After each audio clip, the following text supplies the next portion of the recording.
रिश्तों की डोर बहुत नाजुक होती है, लेकिन जब इसमें प्रेम, त्याग और समर्पण जुड़ जाता है, तो यह डोर अटूट बन जाती है।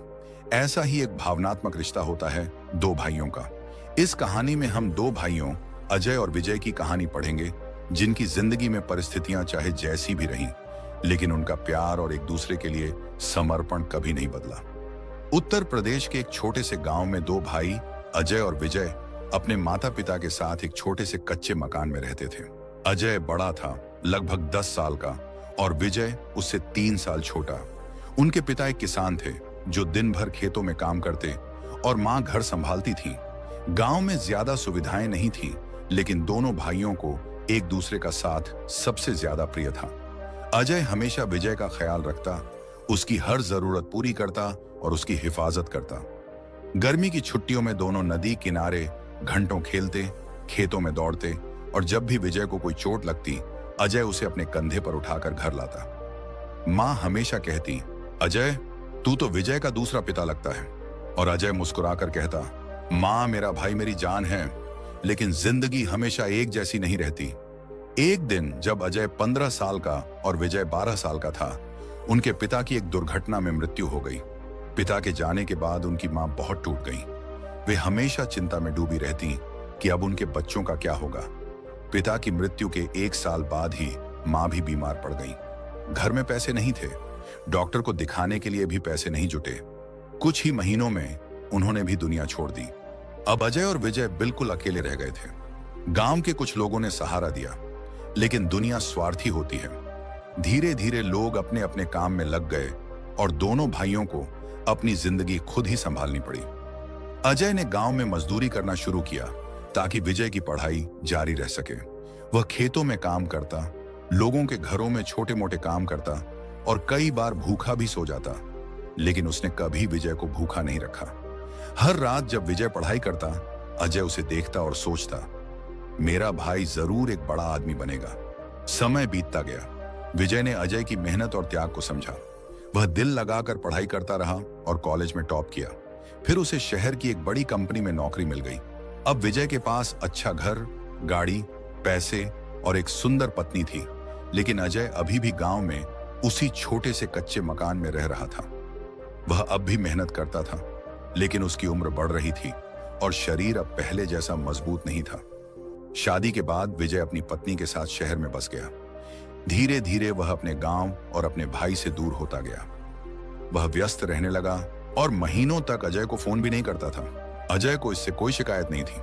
वह हर रोज भगवान से विजय की सफलता की प्रार्थना करता और गांव में अपनी सादगी भरी जिंदगी जीता रहा। समय के साथ विजय पूरी तरह से शहर की चकाचौंध में खो गया। उसकी पत्नी को गांव का माहौल पसंद नहीं था और वह नहीं चाहती थी कि विजय अपने भाई के बारे में ज्यादा सोचे। एक दिन गांव के एक आदमी ने विजय को फोन करके बताया, तुम्हारे भाई अजय की तबीयत बहुत खराब है, उसे देखने आ जाओ। पहले तो विजय ने काम का बहाना बनाया, लेकिन जब कई लोगों ने उसे बताया कि अजय की हालत बहुत खराब हो गई है, तो वह अपनी पत्नी के साथ गांव आया। गांव पहुंचते ही उसने देखा कि अजय का घर बहुत जर्जर हो चुका था। अंदर गया तो देखा अजय जमीन पर पड़ा था, चेहरा कमजोर और आंखों में दर्द था। विजय को देखते ही अजय मुस्कुराया और धीरे से कहा, भाई, तू आ गया? बस तुझे एक बार देखना चाहता था। विजय की आंखों में आंसू आ गए। उसने खुद को बहुत गुनहगार महसूस किया। उसकी पत्नी ने धीरे से कहा, अब इन्हें हमारे साथ शहर ले चलो। लेकिन अजय ने मना कर दिया और कहा, नहीं भाई, मैं यहीं ठीक हूं, बस तेरा प्यार चाहिए। उस रात विजय सो नहीं सका। उसे अपना बचपन याद आया, कैसे अजय ने उसे अपने हिस्से की रोटियां खिलाई, ठंड में अपने कपड़े उतार कर उसे ओढ़ा दिए, अपनी सारी जिंदगी सिर्फ विजय के लिए कुर्बान कर दी। अगली सुबह विजय ने अजय के पास जाकर कहा, भैया, अब मैं आपको अकेला नहीं छोड़ सकता। मैं आपको अपने साथ शहर ले जाऊंगा और आपको हर सुख सुविधा दूंगा। अजय मुस्कुराया और बोला, मुझे सुख सुविधा की जरूरत नहीं, बस तू हमेशा खुश रहे, यही मेरी दौलत है। लेकिन विजय इस बार अजय को अकेला छोड़ने के लिए तैयार नहीं था। उसने गांव में एक नया घर बनवाया, जहां वह खुद भी हर महीने आता और अजय के साथ समय बिताता। अब दोनों भाई फिर से साथ थे और उनकी जिंदगी पहले जैसी खुशहाल हो गई थी।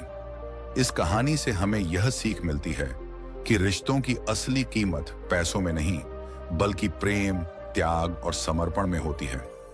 धन दौलत तो आती जाती रहती है, लेकिन जो भाई बहन का सच्चा रिश्ता होता है वह कभी नहीं बदलता। अगर आपको यह कहानी पसंद आई तो इसे अपने भाइयों और दोस्तों के साथ जरूर साझा करें।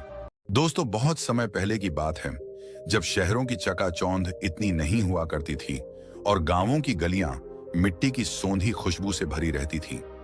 एक छोटे से गांव के कोने में पुराने पीपल के पेड़ के नीचे एक 10 साल का लड़का बैठा हुआ था।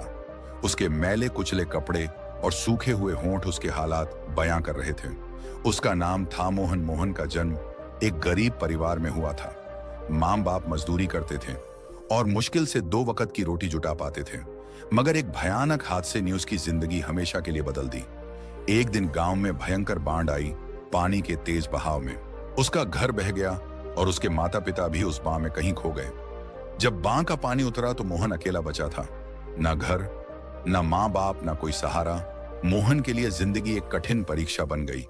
गांव वालों ने कुछ दिन तक उसे सहारा दिया, लेकिन धीरे धीरे सबने उसे अनदेखा करना शुरू कर दिया। कुछ लोगों ने कहा, अनाथ बच्चों का कोई भविष्य नहीं होता। तो कुछ बोले, ये भीख मांग कर हीजेगा। छोटी उम्र में ही मोहन को समझा गया कि उसे अपनी जिंदगी खुद ही बनानी होगी। लेकिन कैसे वह गांव से पास के एक शहर की ओर निकल पड़ा। उसे उम्मीद थी कि वहां उसे कुछ काम मिल जाएगा, मगर हकीकत इससे कहीं ज्यादा सख्त थी। शहर की सड़कों पर मोहन को हर जगह सिर्फ भीड़ नजर आती थी। लोग अपनी जिंदगी में इतने मशरूफ थे कि किसी को उसकी भूख, उसकी तकलीफें नहीं दिख रही थी। कई दिनों तक उसने इधर उधर भटक कर भीख मांगी, लेकिन उसका दिल इस जिंदगी से खुश नहीं था। एक रात जब वह फुटपाथ पर बैठा था, तब एक अधेड़ उम्र के आदमी ने उसे देखा। वह आदमी साधारण कपड़ों में था, मगर उसकी आंखों में गहराई थी। उसने मोहन से पूछा, बेटा तुम इस तरह भीख क्यों मांग रहे हो? मोहन ने जवाब दिया, मेरे पास कोई और रास्ता नहीं है, मैं क्या कर सकता हूं? उस आदमी ने गहरी सांस ली और कहा, कभी सुना है तकदीर उसी का साथ देती है जो मेहनत करता है। अगर तुम चाहो तो मैं तुम्हें भीख मांगने से बेहतर एक राह दिखा सकता हूं। मोहन उस आदमी की बातें सुनकर थोड़ा चौंका, लेकिन उसके शब्दों में कुछ ऐसा था जो सीधे उसके दिल में उतर गए। उसने हिम्मत करके पूछा, आप कौन हैं और मुझे क्या सिखा सकते हैं? वह आदमी मुस्कुराया और बोला, मेरा नाम राम शरण है। मैं पास की ही एक दुकान में काम करता हूं। अगर तुम चाहो तो मैं तुम्हें कुछ ऐसा सिखा सकता हूं जिससे तुम्हें भीख मांगनी ना पड़े। मोहन को समझ नहीं आया कि यह आदमी उसकी मदद क्यों करना चाहता है, लेकिन उसके पास खोने को कुछ नहीं था। उसने सिर हिलाया और कहा, मुझे सिखाइए। राम शरण ने मोहन को अपने साथ एक छोटी सी दुकान पर ले गया। वहां मिठाइयां, नमकीन और कुछ रोजमर्रा की चीजें बिकती थी। उन्होंने मोहन से कहा, अगर तुम यहाँ कुछ काम करोगे तो तुम्हें मेहनत की कमाई मिलेगी, मगर याद रखना मेहनत में सब्र और ईमानदारी जरूरी है। मोहन ने तुरंत हामी भर दी। अगले ही दिन मोहन ने काम शुरू किया। शुरू में उसे झाड़ू लगानी पड़ी, फिर बर्तन धोने पड़े। काम नया था, शरीर थका हुआ था, मगर उसके दिल में एक नया जोश था। जब दिन खत्म हुआ तो दुकानदार ने मोहन को ₹5 और एक गर्म रोटी दी। यह पहली बार था जब मोहन ने अपनी मेहनत की कमाई देखी थी। उसने वह रोटी अपने हाथ में ली, उसकी खुशबू को महसूस किया और सोचा, यह भीख में मिले सूखे टुकड़ों से कितनी अलग है। राम शरण ये सब देख रहे थे। उन्होंने कहा, देखा, मेहनत का स्वाद भी अलग होता है, मगर यह तो बस शुरुआत है। असली काम तब शुरू होगा जब तुम खुद अपने पैरों पर खड़े होने की ठान लोगे। मोहन ने उस दिन फैसला कर लिया, अब वह भीख नहीं मांगेगा बल्कि मेहनत करेगा। मोहन ने दुकान पर काम करना जारी रखा, लेकिन जल्दी ही उसे एहसास हुआ कि सिर्फ झाड़ू लगाने और बर्तन धोने से उसकी जिंदगी नहीं बदलेगी। वह और सीखना चाहता था, और यही सोचकर उसने राम शरण से पूछा, क्या मैं कुछ और सीख सकता हूं? राम शरण ने उसकी आंखों में चमक देखी और बोले, अगर सीखने की चाह है तो तुम्हें नए कामों से भी डरना नहीं चाहिए। इसके बाद उन्होंने मोहन को हिसाब किताब करना सिखाया। धीरे धीरे मोहन पैसे गिनना, ग्राहक से बात करना और दुकान के छोटे मोटे काम समझने लगा। अब उसे महसूस हुआ कि तकदीर बैठकर इंतजार करने से नहीं बदलती, तकदीर बदलती है जब इंसान खुद उसे बदलने की ठान लेता है। मोहन अब सिर्फ एक झाड़ू लगाने वाला लड़का नहीं था, वह सीखने के लिए हमेशा तैयार रहता था। दुकान पर ग्राहकों को देख देख कर उसने समझ लिया था कि कौन कौन सी चीजें ज्यादा बिकती हैं, लोग क्या पसंद करते हैं और क्या नहीं। एक दिन जब दुकान के मालिक कहीं बाहर गए हुए थे, तब एक ग्राहक आया और बोला, भैया मुझे 1 किलो बेसन देना मोहन झिंका। क्योंकि उसने पहले कभी यह काम नहीं किया था, मगर उसने हिम्मत जुटाई और दुकान के अंदर जाकर बेसन का पैकेट निकाल लाया। उसने वजन किया और ग्राहक को दे दिया। जब दुकानदार वापस आए तो उन्होंने मोहन की यह जिम्मेदारी उठाने की हिम्मत देखी और खुश होकर बोले, तुम तो तेजी से सीख रहे हो मोहन, अगर ऐसे ही मेहनत करोगे तो बहुत आगे जाओगे। मोहन ने यह सुना तो उसके अंदर एक अजीब सी खुशी दौड़ गई। पहली बार उसे महसूस हुआ कि वह वाकई कुछ कर सकता है। दिन बीतते गए और मोहन अब दुकान के हर काम में निपुण होता जा रहा था, लेकिन सफलता की राह में हमेशा कठिनाइयां भी आती हैं। एक दिन दुकान में बहुत भीड़ थी। मोहन ने जल्दी जल्दी काम करते हुए ग्राहक को गलत चीज थमा दी। ग्राहक नाराज हो गया और उसने दुकानदार से शिकायत कर दी। दुकानदार ने गुस्से में मोहन से कहा, अगर दुकान संभालने नहीं आती तो यह काम मत करो। मोहन का दिल टूट गया। उसने सोचा कि क्या वह सच में इस लायक नहीं कि कुछ बड़ा कर सके। रामशरण ने उसकी उदासी देखी और उसे पास बुलाया। उन्होंने कहा, बेटा, असफलता का मतलब यह नहीं कि तुम हार गए। असली जीत वही होती है जो गिरने के बाद भी खड़े होने की हिम्मत करे। यह सुनकर मोहन की आंखों में एक नई चमक आ गई। उसने मन में ठान लिया कि अब वह पहले से भी बेहतर काम करेगा। अब मोहन न सिर्फ ग्राहकों को सामान देने लगा, बल्कि वह यह भी सीखने लगा कि दुकान कैसे चलाई जाती है। वह दुकान के मालिक से हर दिन नई बातें पूछता और सीखता। एक दिन उसने रामशरण से पूछा, क्या मैं भी कभी अपनी खुद की दुकान खोल सकता हूं? रामशरण मुस्कुराए और बोले, अगर तुम मेहनत और धैर्य रखोगे तो कुछ भी असंभव नहीं, मगर तुम्हें खुद पर विश्वास करना होगा और थोड़ा धैर्य रखना होगा। मोहन ने ठान लिया कि वह सिर्फ किसी और की दुकान पर काम नहीं करेगा, बल्कि अपनी खुद की दुकान भी खोलेगा, मगर इसके लिए उसके पास पैसे नहीं थे। अब अगला सवाल था, पैसे कैसे जुटाए जाए। अब मोहन के मन में एक नया सपना जन्म ले चुका था, अपनी खुद की दुकान खोलने का सपना। लेकिन यह सपना पूरा करना आसान नहीं था। उसके पास ना तो पैसे थे और ना ही कोई जमीन, मगर उसने ठान लिया था कि अब वह हार नहीं मानेगा। दुकान के मालिक से रोज नई बातें सीखते हुए उसे यह समझ आ गया था कि दुकान चलाने के लिए 3 चीजें सबसे जरूरी होती हैं, धन, अनुभव और भरोसा। धन तो उसके पास नहीं था, मगर अनुभव और भरोसा उसने धीरे धीरे अर्जित कर लिया था। एक दिन मोहन ने रामशरण से पूछा, क्या मैं कुछ और काम करके पैसे कमा सकता हूं? रामशरण उसकी लगन देखकर मुस्कुराए और बोले, हाँ बेटा, दुनिया में मेहनत करने वालों के लिए रास्ते कभी बंद नहीं होते। रामशरण ने उसे एक ठेले वाले से मिलवाया जो शहर में सब्जी बेचता था। मोहन ने तय किया कि अब वह दुकान के काम के साथ साथ सुबह और शाम सब्जी बेचकर कुछ पैसे बचाएगा। अब मोहन की दिनचर्या और भी कठिन हो गई थी। सुबह वह सब्जी के ठेले पर काम करता, फिर दिन में दुकान पर शाम होते ही फिर से सब्जी बेचने निकल जाता। गर्मी हो या बारिश, मोहन कभी काम से पीछे नहीं हटता। कई बार उसके पैर दर्द से थक जाते, मगर जब वह सोने जाता तो अपने छोटे से सिक्कों के ढेर को देखकर मुस्कुराता। ये वही पैसे थे जो उसने खुद की मेहनत से कमाए थे। धीरे धीरे उसके पास पैसे इकट्ठे होने लगे। उसने हर सिक्के को संभाल कर रखा और कभी फल पालतू खर्च नहीं किया। अब वह यह समझ चुका था कि पैसा कमाना आसान नहीं होता, लेकिन सही तरीके से कमाया जाए तो यही पैसा इंसान की तकदीर बदल सकता है। कुछ सालों की मेहनत के बाद मोहन के पास इतने पैसे हो गए थे कि वह एक छोटी सी ठेली खरीद सके।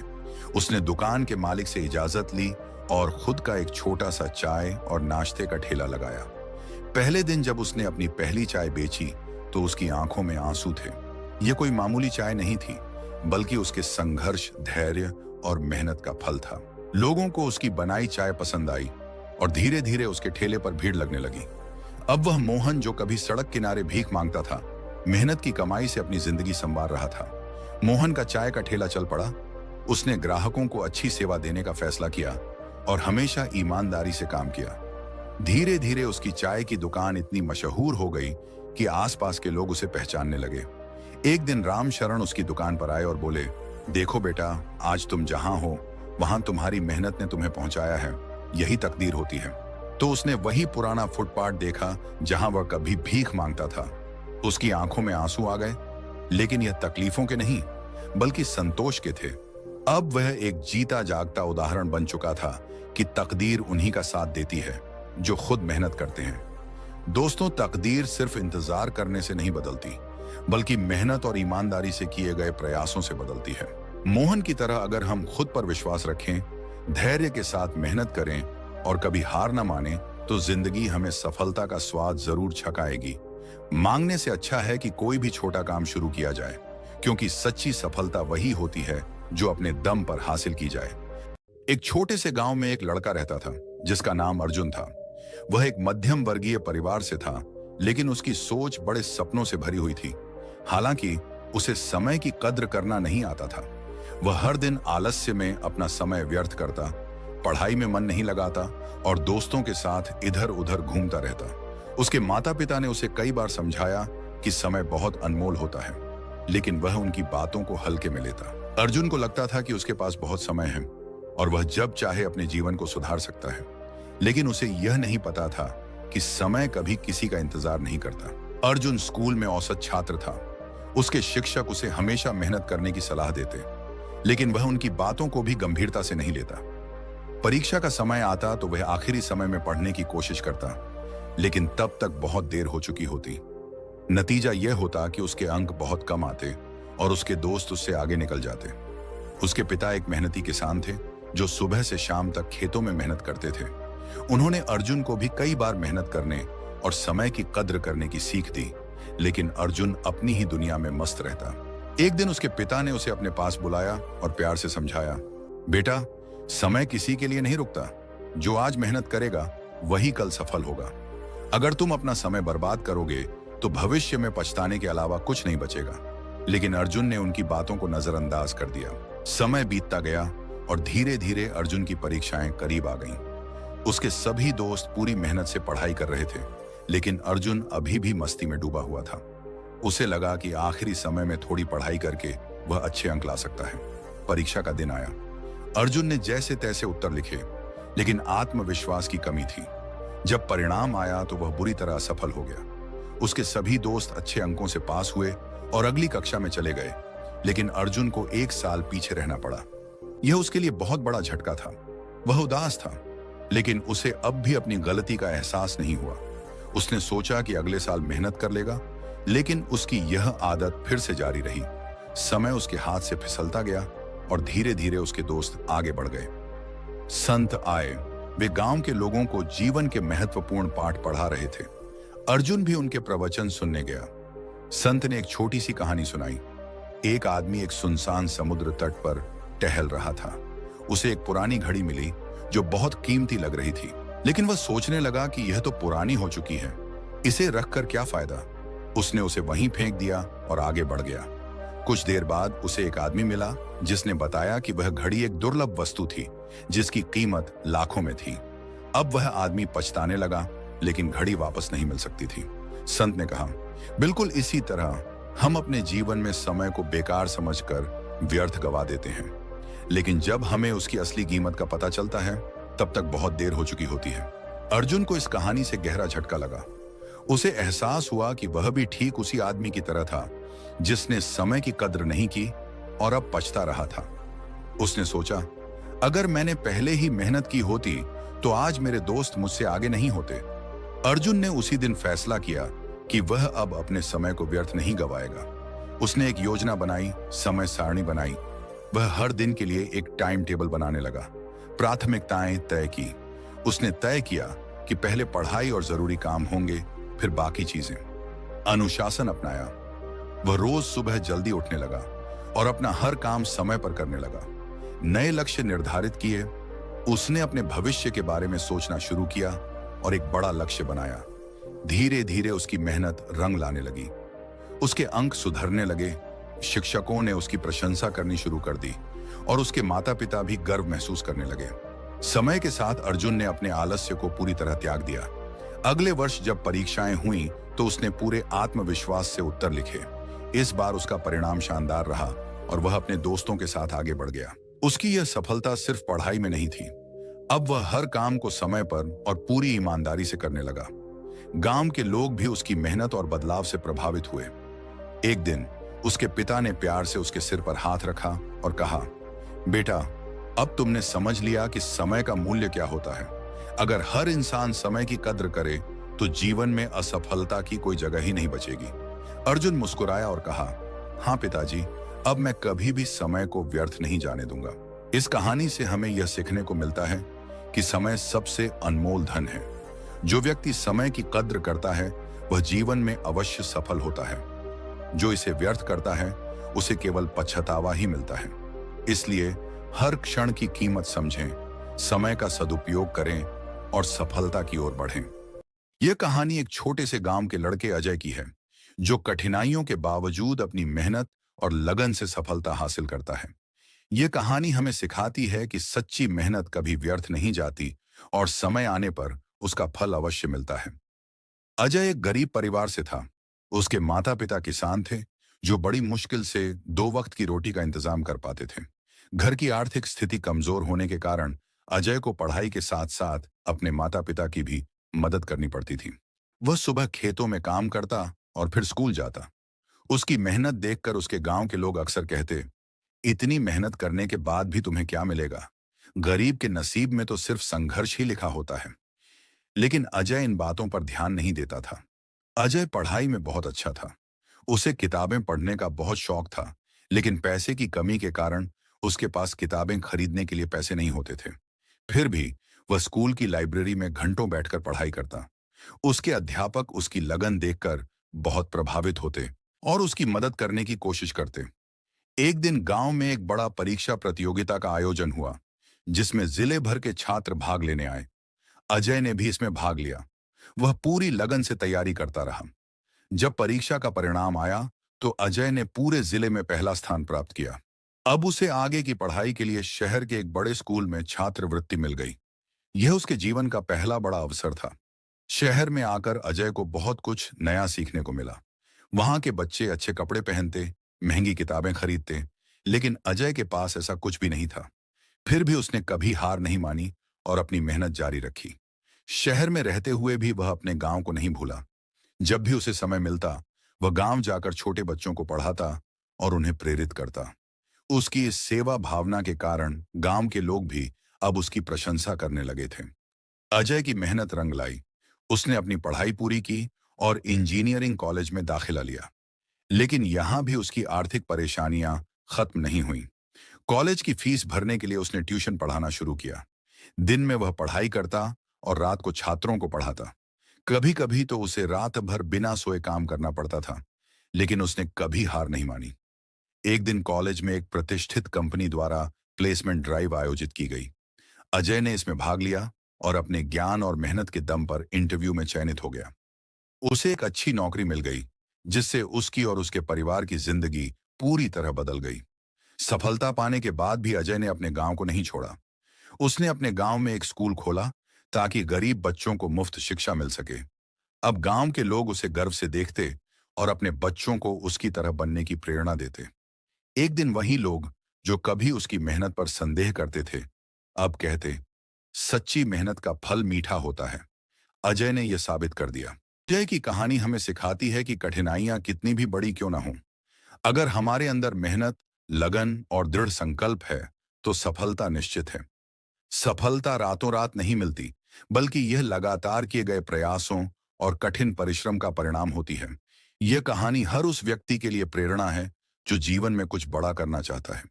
कठिनाइयां आएंगी, लोग ताने भी देंगे, लेकिन अगर आप अपने लक्ष्य पर अडिग रहेंगे और सच्ची मेहनत करेंगे तो एक दिन सफलता आपके कदम चूमेगी। बहुत समय पहले की बात है। एक विशाल राज्य था जहां की रानी अनन्या अपनी सुंदरता, बुद्धिमानी और दयालुता के लिए जानी जाती थी। वह पूरे राज्य में प्रिय थी, लेकिन उसके हृदय में एक अजीब सी बेचैनी थी। महल की ऊंची दीवारों के भीतर रहते हुए भी उसे हमेशा ऐसा लगता था जैसे वह किसी अदृश्य बंधन में बंधी हुई है। रानी अनन्या को प्रकृति से बहुत लगाव था। वह अक्सर अपने सेवकों के साथ राजमहल के पास स्थित जंगलों में भ्रमण करने जाया करती थी। एक दिन वह जंगल में घूमते हुए एक पुराने आश्रम के पास पहुंची। वहां एक साधु ध्यान में लीन थे। उनकी आंखों में गहरी शांति और चेहरे पर एक अलौकिक तेज था। रानी को न जाने क्यों उस साधु के प्रति एक विशेष आकर्षण महसूस हुआ। उसने पास जाकर विनम्रता से प्रणाम किया और पूछा, महाराज, आप कौन हैं? साधु ने मुस्कुराते हुए आंखें खोली और बोले, मैं केवल एक साधारण योगी हूं जो इस संसार के सत्य की खोज में है। उनकी वाणी में ऐसी गहराई थी कि रानी मंत्रमुग्ध हो गई। उसने और भी प्रश्न पूछे और साधु ने बड़े सहज भाव से उत्तर दिए। इस प्रकार उनकी बातचीत का सिलसिला शुरू हुआ। अब रानी अनन्या अक्सर आश्रम जाने लगी। साधु के विचारों ने उसके मन को नई दिशा दी। उसने जीवन और प्रेम के बारे में अलग दृष्टिकोण से सोचना शुरू किया।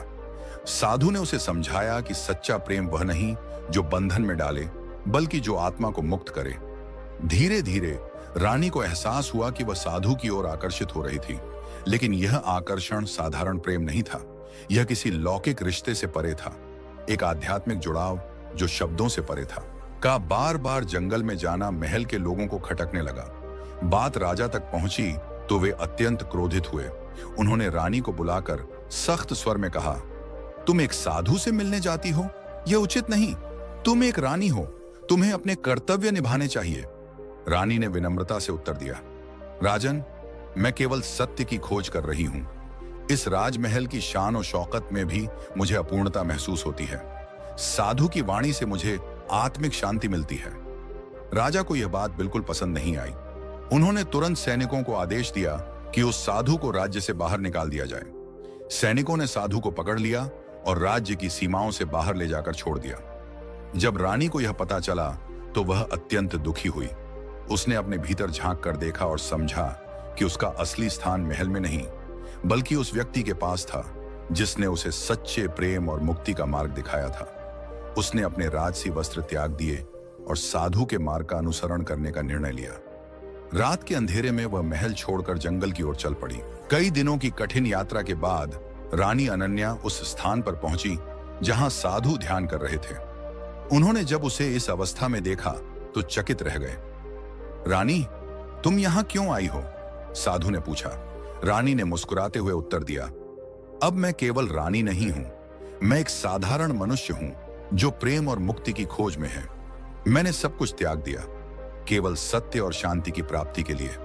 साधु ने गहरी सांस ली और बोले, सच्चा प्रेम वही है जो आत्मा को मुक्त कर दे, न कि उसे किसी और बंधन में बांध दे। यदि तुमने यह सीख लिया है तो तुमने जीवन का सबसे बड़ा सत्य पा लिया है। इसके बाद रानी अनन्या ने अपना शेष जीवन साधु के मार्गदर्शन में बिताया, सत्य और आत्मज्ञान की खोज में। उनके प्रेम की कोई सामाजिक पहचान नहीं थी, पर यह प्रेम किसी भी सांसारिक प्रेम से ऊंचा था, एक दिव्य और अनंत प्रेम। सीख, सच्चा प्रेम किसी भी बंधन में नहीं डालता, बल्कि आत्मा को स्वतंत्र करता है। यह प्रेम केवल दो शरीरों के बीच नहीं, बल्कि दो आत्माओं के बीच होता है।